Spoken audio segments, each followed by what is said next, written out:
Good morning, everybody. Welcome back to another episode of Hockey Talk TG Podcast. I'm Ty Glenn. Hopefully, you guys are having a great Friday. Got a lot to recap for today, so we're not going to waste any time. I'm going to get right into it. So, the LA Kings, they snapped their 3-game losing streak against the Montreal Canadiens. They win 4-1. Mikey Anderson, Alex Lafreniere, Andreas Eglin and Adrian Kempe scored for Los Angeles.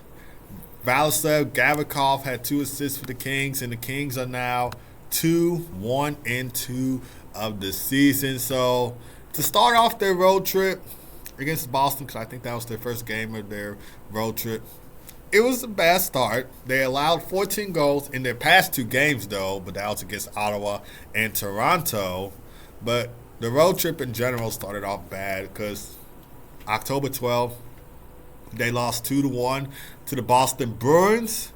That was an overtime game. David Pastrnak had the game-winning goal. And then October 14th, they lost the barn burner game to the Ottawa Senators 8-7 in overtime. Josh Norris had the game-winning goal for the Sens. And then on October 16th, which was Wednesday, they were playing a back-to-back game. So this was their second of a back-to-back game in Montreal. They lost 6-2 to the Toronto Maple Leafs, which P.S. Austin Matthews finally got his first goal of the season in that game. So it took like 4 to 5, at least 3 to 5 games for him to get his first goal of the 2024-25 NHL season. But the Kings snapped their 3-game losing streak. They get a win in Montreal, and they will continue their 7-game road trip as they head to Anaheim to face the Anaheim Ducks Sunday, which will air on NHL Network at 7 o'clock p.m. Central Time.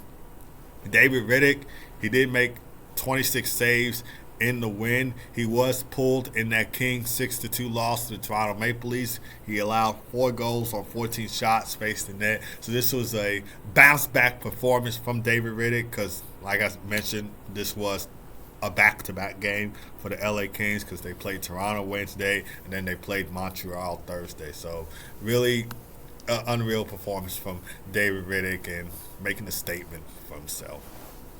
The Canadiens, on the other hand, they are on the road to take on the Islanders Saturday at 6 o'clock p.m. Central Time. So they are looking forward to coming off of that 4-1 loss at home and getting the win in New York.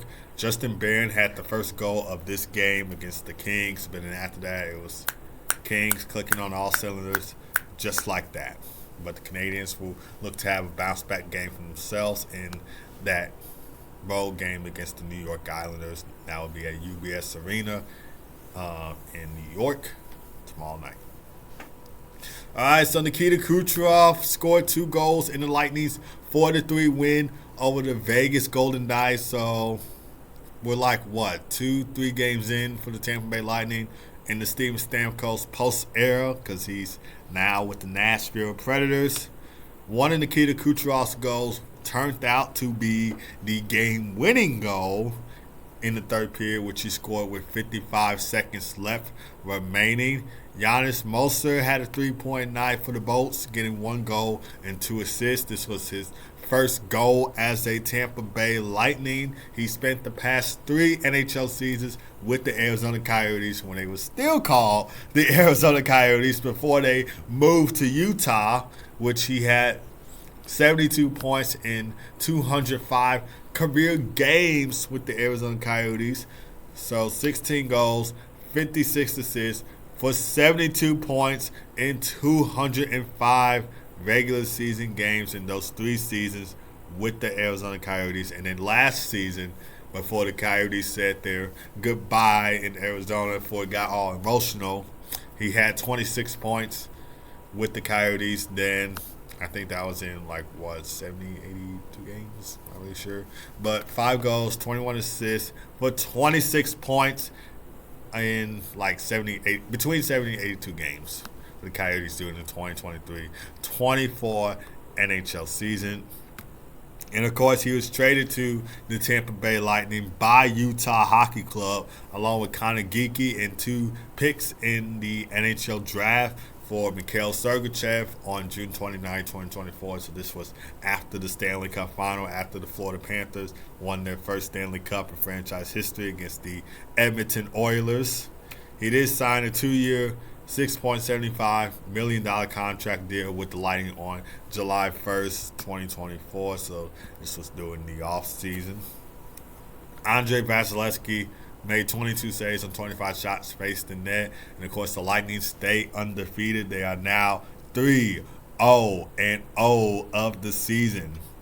And for the VGK, Vegas Golden Knights, Brayden McNabb, Pavel Dorofeyev, and Ivan Barbashev scored for the Vegas Golden Knights. Of course, Jack Eichel and Shea Theodore dished out 2 assists in the loss for the VGK. And Aiden Hill made 21 saves on 25 shots faced in net. Of course, the Golden Knights have lost 2 straight games this season after going 3-0-0. So they now are 3-2-0 of this 2024-25 NHL season. They lost to the Washington Capitals Tuesday 3-2, which was a 2018 Stanley Cup final rematch between the two teams. Of course, we did not get to see Alex Ovechkin on the board with a goal. And then they lost to the Tampa Bay Lightning 4-2 Thursday. So they only have 4 goals in those 2 games that they lost, and they got 7 goals against them in those 2 games. So they conclude their 3-game road trip against the Florida Panthers, the defending Stanley Cup champions, Saturday at 5 o'clock p.m. Central Time. Of course, these 2 teams met each other in the 2023 Stanley Cup Final. The Golden Knights won the Stanley Cup that year. The Florida Panthers, a year later, won the Stanley Cup. So they are looking to, get a game and have a win against the team that knocked them out of the Stanley Cup Finals a year before they won their first Stanley Cup in franchise history. Because if the Florida Panthers won the Stanley Cup in 2023, we could have seen them be back-to-back Stanley Cup champions and be the first time since the Tampa Bay Lightning did it in 2020 and 2021 to win the Stanley Cup twice, which, of course, the Panthers are looking forward to doing that this season, being back-to-back Stanley Cup champions. And like I said, being the first team since the Tampa Bay Lightning to do it in 2020 and 2021. So far, the Panthers are doing, really. They lost in overtime last night to the Vancouver Canucks 3-2. JT Miller with the game-winning goal. And then they had a couple losses to start the season, but they had wins against the Boston Bruins. But yeah, they are looking forward to having another great season as well. So they look forward to getting a win at home after losing in overtime yesterday to the Vancouver Canucks against the Vegas Golden Knights. All right, moving on to the Washington Capitals and Dallas Stars. To the Washington Capitals, they hand the Dallas Stars their first loss of the 2024-25 NHL season. Tom Wilson notched his 3rd straight goal. Of course, he scored in all 3 of the Washington Capitals games this season. Dylan Strome and Taylor Radish also scored for the Capitals. Of course, 2 former Chicago Blackhawks right there. You guys know I had to mention that because I am a Chicago Blackhawks fan. We did win our home opener last night against the San Jose Sharks 4-2. And that power play really clicked for us in that game. Nick Foligno had a power play goal on that tic-tac-toe play with Connor Bedard and Table Teravainen, and then Tyler Bertuzzi finally scored his first goal as a Chicago Blackhawks on that power play as well. So I don't know how many power play chances we had in that game. I wasn't keeping track of count, but I know we scored at least 2 power play goals in that game. So that first unit clicked on that power play. So really cool to see it. But anyway, back to the Capitals and Stars games. So Taylor Radish was credited with the game-winning goal in the second period. Charlie Lindgren made 22 saves on 24 shots faced in net. And of course, Colin Blackwell and Jason Robinson scored for the Dallas Stars. And Casey DeSmith made 23 saves on 26 shots faced in net. So Jake Oettinger did not get to start in this one. He started in their last game, which I believe was a 2-0 shutout win over the Seattle Kraken at home. So Casey DeSmith got to start in this game for the Dallas Stars. And, of course, the Capitals are back in action Saturday as they head to New Jersey to take on Sheldon Keefe's New Jersey Devils. The Stars will return home at American Airlines Center to take on the Edmonton Oilers Saturday at 3 o'clock p.m. Central Time. We actually have a 13-game slate for Saturday as well. So lots of hockey coming up this weekend. And of course, like I mentioned, we got, well, I didn't mention this, but we do have the Frozen Frenzy that's coming on Tuesday, but I'll get into that later on in the show. So I won't say too much of it right now, but that'll be later on in the show. Okay, so we're still staying with the Dallas Stars. So Jake Oettinger, he signed an 8 years, $66 million contract with the Dallas Stars Thursday. So the 25-year-old goalie could have been a restricted free agent after this 2024-25 NHL season, but then the Dallas Stars said, wait, he was entering the final year of his 3-year contract on September 1st, 2022. This guy has been really good for us. We already have a lot of depth on our team, both on offense and defense. We have a solid goaltending as well. Why not keep Oddie here in Big D? And that's what they did. They locked him up for 8 years. So 8 years he will be with the Dallas Stars during that contract span. Of course, he is now 3-0-0 this season with a 1.63 goals against average and a .948 save percentage. And he also had 1 shutout this season. And him and Casey DeSmith had back-to-back shutouts victories against the New York Islanders, which was a 3-0 shutout victory, and the Seattle Kraken, which I already mentioned, 2-0 at home on October 12th and 13th. And last season, he was 35, 14-4 with a 2.72 goals against average and a .905 save percentage. In 54 games, he only started 53 of those. But career-wise, he is 116, 48-23 with a 2.49 goals against average and a .914 save percentage in 196 games. And he's only started 187 in those games. In the playoffs, he was 23-22 during his career. 47 games played and 45 starts. Now, what does this contract signing, what does this 8-year contract signing mean for the Dallas Stars, considering they have the talent on their team? Like on offense, you got Tyler Seguin, Jason Robertson, Mason Marchment, Rope Hintz, Jamie Benn. The list goes on and on. And on defense, the defense is not bad either. Miro Heiskanen, Matt Dumba on defense. I was going to say Ryan Suter, but he's now on the St. Louis Blues. I really don't know too much of the other defensemen on the Dallas Stars except for those top 2 pair right there. And, of course, the goaltending, like I mentioned, Jake Oettinger, Casey DeSmith. So considering the depth on this team, with Oettinger signing that 8-year contract, what does this mean for the Dallas Stars? Well, for one thing, it means stability in that. So Jake Oettinger has already proven himself as a top-tier goaltender, especially during the playoffs for the Dallas Stars. And last year when they went all the way to the conference final and lost to the Edmonton Oilers in 6 games. So it was like a really back-to-back series right there because the Oilers won that game 1, the Stars win game 2.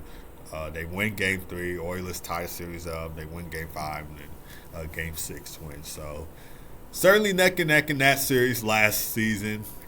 So he was really big for them in the playoffs. And I think 2 years ago in that game 7, Calgary Flames, Dallas Stars, of course, the late and great Johnny Gaudreau scored the game-winning goal in that Game 7 victory against the Dallas Stars. Jake Oettinger had an unreal performance in that game as well. So he's really been coming up big for them in the Stanley Cup playoffs. So that's what that means, stability in that. His ability to perform under pressure provides the Stars with a reliable starting goaltender. Of course, he could be, backup at some times, but mostly he's at the starting goaltender. He's probably one of the best U.S. goaltenders I ever watched besides Jonathan Quick. Of course, Connor Hellebuck, another great U.S. goalie, which will be kind of crucial for a deep playoff run for the Dallas Stars. I'm predicting that they will take home their President's Trophy, considering the depth and talent that they have on the team, but we would just have to see throughout the season. And I don't think he was. He probably was on that team when the Dallas Stars went to the Stanley Cup Final in 2020. I think he was. I don't know if he was the backup or the starting goaltender that year. Stars Lightning Stanley Cup Final 2020. This was during COVID, and this was in the bubble. I think he was the starting goalie that year. I'm not sure. But I think he made his NHL debut in 2020, 2021. But like I said, I'm not really sure. And like I mentioned already, depth on the roster. So the Stars have a well-rounded team with strong forwards and defensemen. So with Oettinger in goal, they can rely on their depth to maintain a solid overall performance throughout the season. And another thing as well, leadership and experience. So as he continues to gain that experience, he's only 25 years old. He can emerge as a leader in the locker room, and he can, I think Casey Smith is older than Jake Oettinger, but he can probably be an influence for younger, upcoming goalies in the NHL. Not just in the NHL, but for young goalies in general in hockey that aspire to be like Jake Oettinger.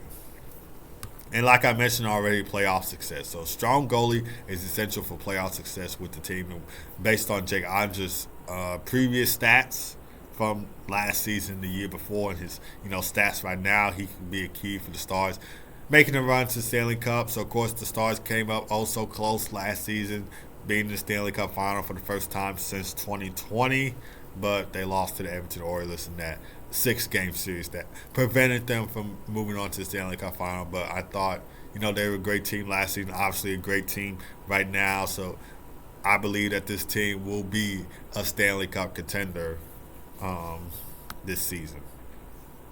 And speaking of the Edmonton Oilers, so Connor McDavid, he finally gets his first goal of the season, and it turns out to be the game-winning goal in the Oilers' 4-3 win over the Nashville Predators. So after starting the season 0-3-0, the Oilers have won 2 straight games, and they looking to make it 3 straight in tomorrow's game against the Dallas Stars. Of course, Western Conference Final rematch right there between the two teams. First time since the 2024 Stanley Cup playoffs that these two teams will be meeting. So they look to make it 3 straight games in tomorrow's game against Dallas. Of course, they won their first game of the season in overtime at home to end their 4-game homestand against Philly. Leon Draisaitl had the game-winning goal in that game.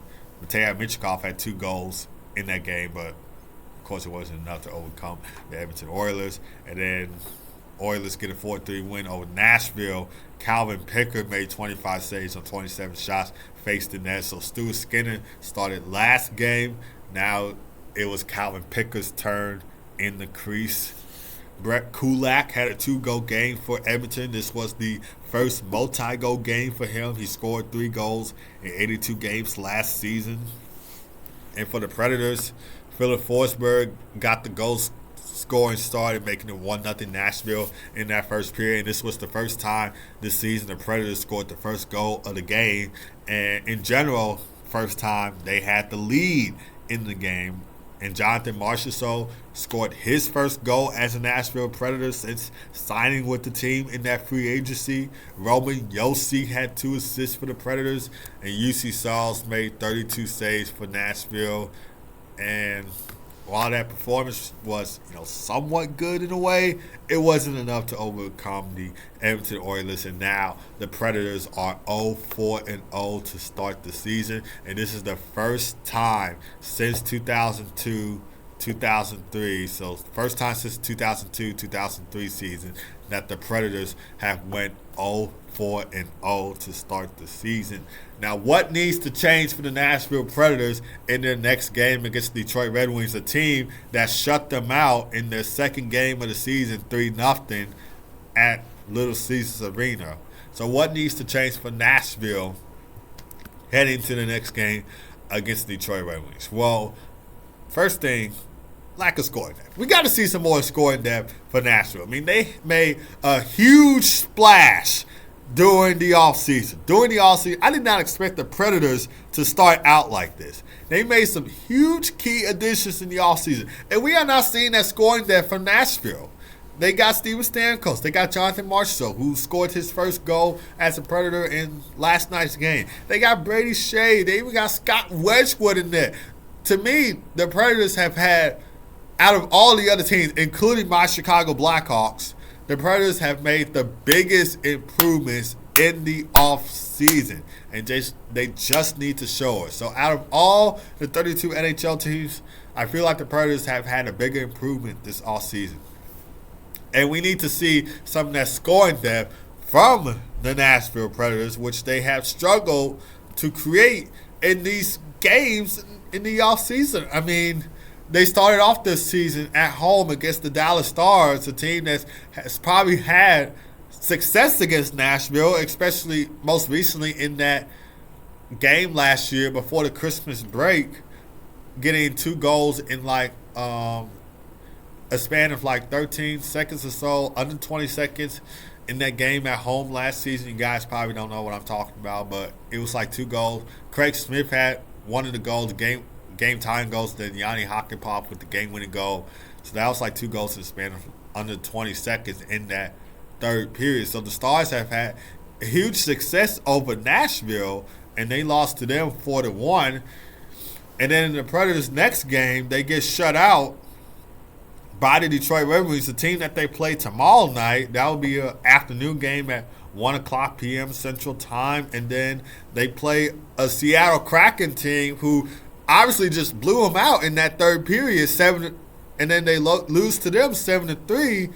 And then they play the Edmonton Oilers, a team who had just came off of their first win of the season. They lose to them 4-2.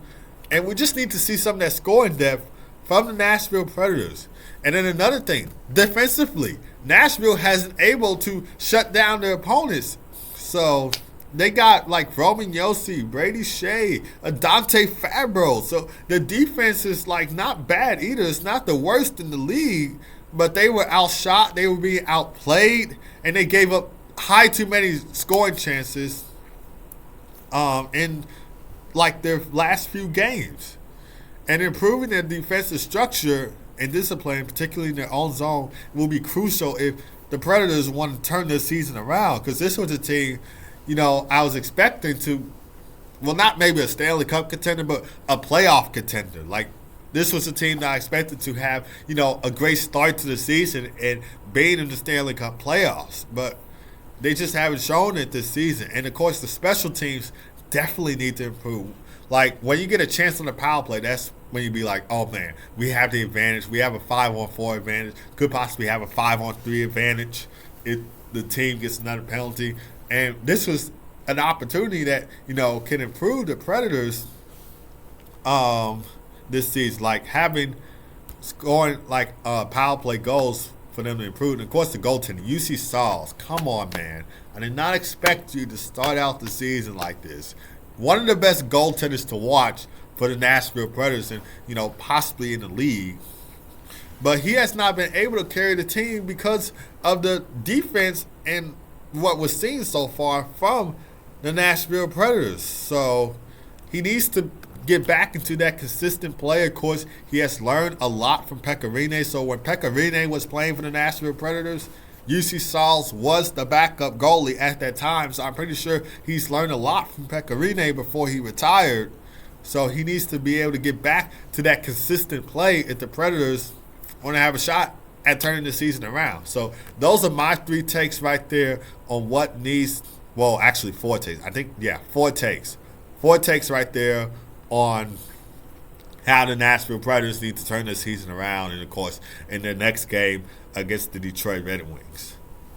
All right, so moving on from them, we got the Rangers and Red Wings. So Artemi Panarin, that's his 7th career hat trick in the Rangers.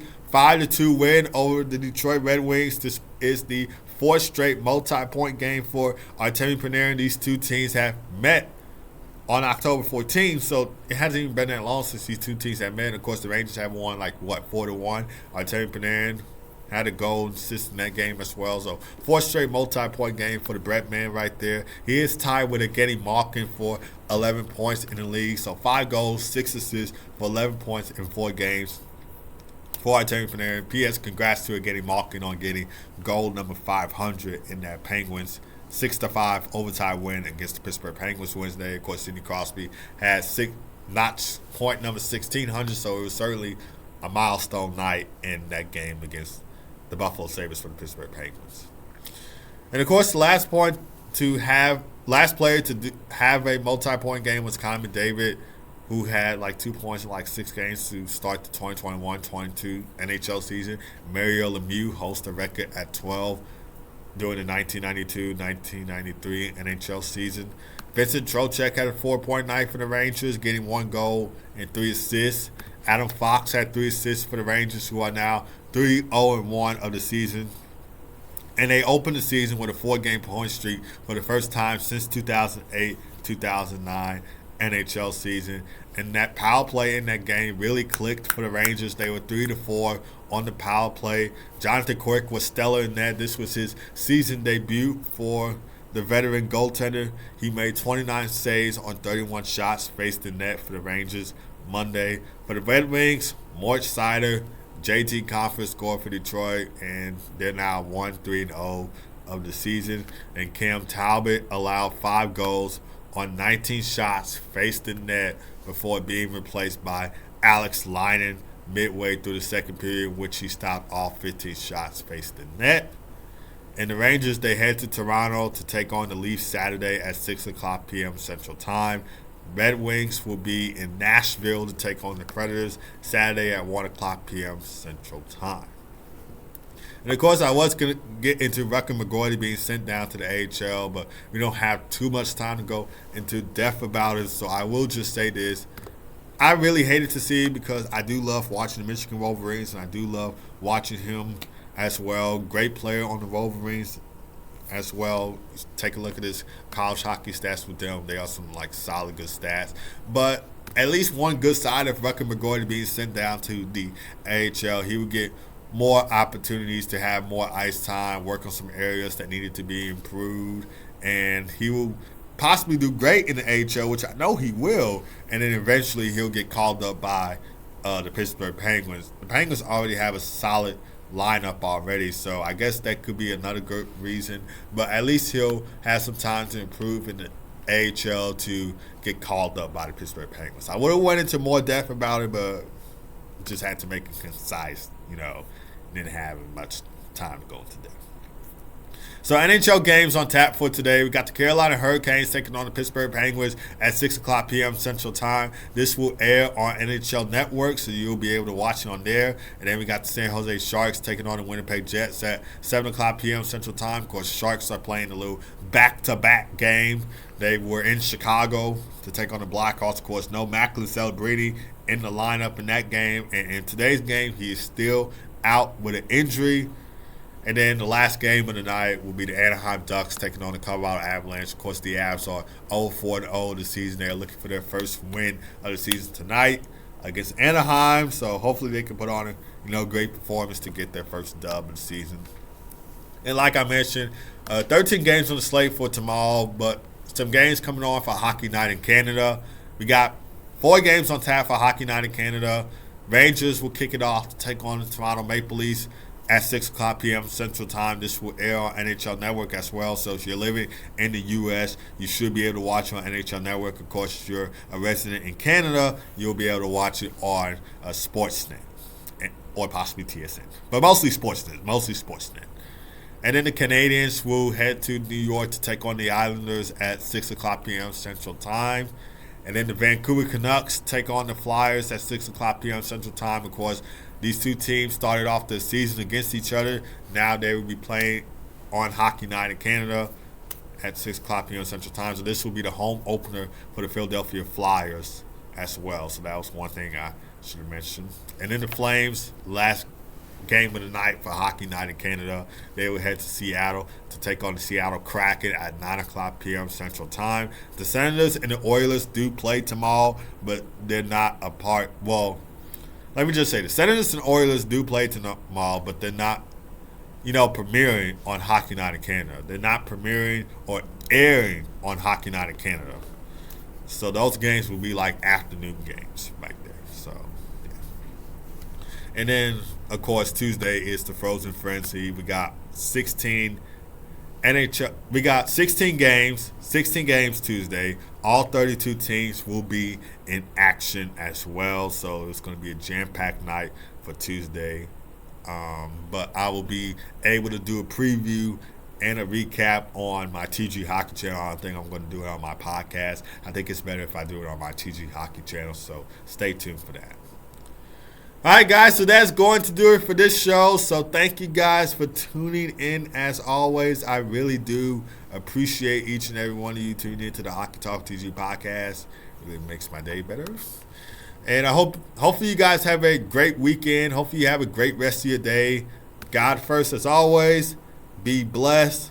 Lots of hockey coming up this weekend, so you don't want to miss it, along with the Frozen Frenzy coming Tuesday. All 32 NHL teams in action, 16 games on the straight slate for that day, so stay tuned. And I will see you guys Monday for another episode of the Hockey Talk with TG podcast. Take care.